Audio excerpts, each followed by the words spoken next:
Hi guys, welcome to Richard Cabile YouTube channel. In today's video, I will teach you how to turn on or off vibrate while ringing on Samsung Galaxy A02. And okay guys, but before we start, kindly subscribe to my YouTube channel by pressing the subscribe button and the bell to notify you if I have new videos. Okay guys, let's start. So okay guys, yung lab to do is go to setting in your Samsung Galaxy A02. In settings, you can see the sound and vibration. Okay, tap this. And okay guys, here in sounds and vibration, okay, you can see the vibrate while ringing. And on the right side, you can see the switch button.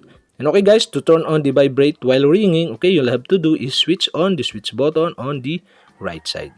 And okay guys, you can turn off again by switch off the switch button on the right side. And okay guys, I decide to turn on the vibrate while ringing on my Samsung Galaxy A02. And okay guys, that's it. We have successfully turned on or off vibrate while ringing on Samsung Galaxy A02.